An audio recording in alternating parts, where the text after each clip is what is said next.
جس طرح آج طارق مسعود صاحب نے نبی کی حدیث سنا کے بول دیا، کیا رسول ایسا کر سکتے ہیں کہ امت کو کوئی میکانزم میں دے کر جائیں کہ فرمایا الملک لمن غلب، حاکم وہی ہوگا جس کا غلبہ ہوگا۔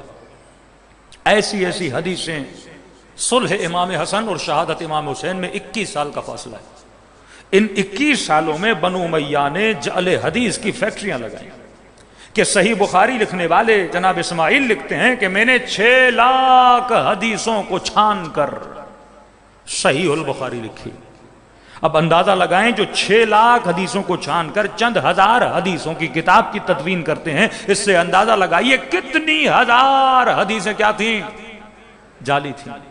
اور کیا یقین کہ جو چھانی کی ہے اس میں غلط حدیثیں نہ آئی ہوں، کیونکہ جو حدیث بنانے والا تھا وہ بھی بڑا کمال کا جعل کرتا تھا۔ یہ حدیث ہے جو میں آپ کو سنا رہا ہوں نا کہ حاکم فاسق بھی ہو، فاجر بھی ہو، ظالم بھی ہو، اس کی اطاعت واجب ہے کیونکہ الملک لمن غلب۔ ان حدیثوں کے ریفرنس میں جب آپ جائیں گے تو اس حدیث کو جا کے ملا دیا جناب ابو ذر غفاری سے، کبھی حدیث کو ملا دیا جناب ابن عباس سے، کبھی حدیث کو جا کے ملا دیا علی ابن ابی طالب سے کہ کل کوئی شیعہ بھی اعتراض نہ کرے، کیونکہ مولا علی امام حسین کے زمانے میں حی و حاضر نہیں ہیں، شہید ہو چکے ہیں، اور امام حی و حاضر کی اطاعت ہمارے اوپر واجب ہے۔ اگر کوئی امام حسین کے زمانے میں یہ کہے کہ علی نے یہ کہا تھا، ہم اس وقت یہ نہیں دیکھیں گے علی نے کیا کہا تھا، ہم دیکھیں گے حسین کیا کر رہے ہیں۔ لاکھ کہیں کہ رسول خدا نے یہ فرمایا، بھائی وہ جھوٹ بھی ہو سکتا ہے، لیکن ہمارے لیے جو معیار ہے عدم رسول میں، وہ معیار کون ہے؟ وجود مبارک امام حسین ہے، کیونکہ حسین اپنی نانا کی سیرت کے خلاف عمل نہیں کر سکتے۔ ایک مزیدار حدیث سنیے، اس حدیث کی نسبت دی انہوں نے کس سے؟ جناب ابا ذر غفاری سے۔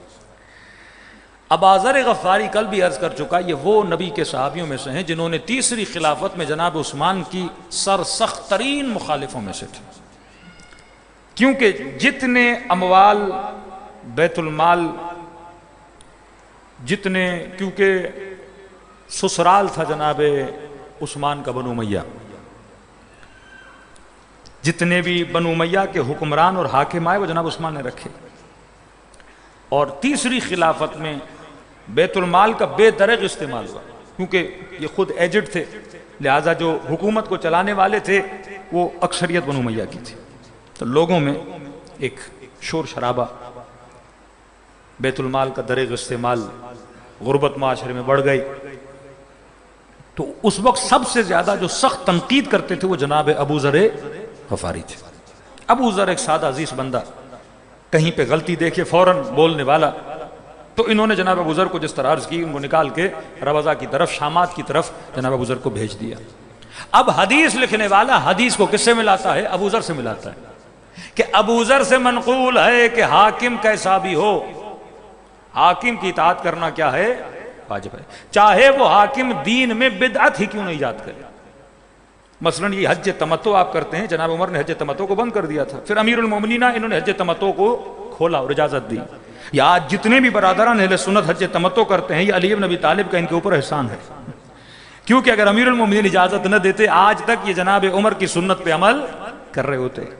تو نقل کیا جناب ابا ذر وہ جو وقت کے خلیفے کی مخالفت کر رہے ہیں، اور مخالفت کی سزا میں ابا ذر کو شہر رسول سے نکال کر تبعید کر کے شامات کی طرف بھیجا جاتا ہے۔ اب حدیث لاتے ہیں جناب ابا ذر سے کہ ابا ذر سے منقول ہے کہ رسول خدا نے فرمایا حاکم کیسا بھی ہو اس کی اطاعت کیا ہے؟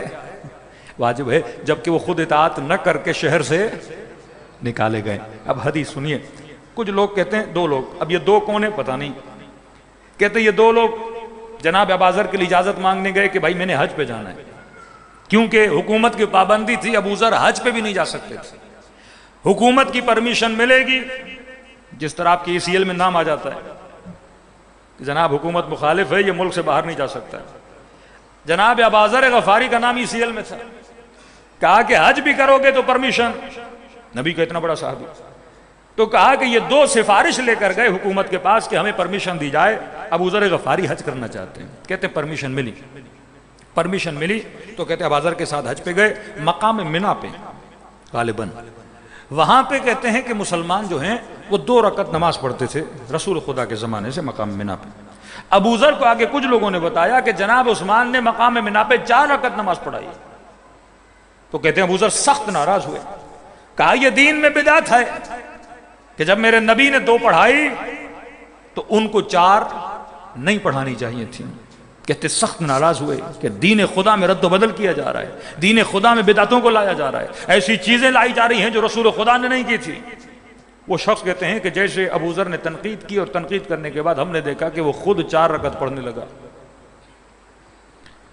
اب خلیفے کی اطاعت واجب, حاکم کیسا بھی ہو اس کی اطاعت واجب.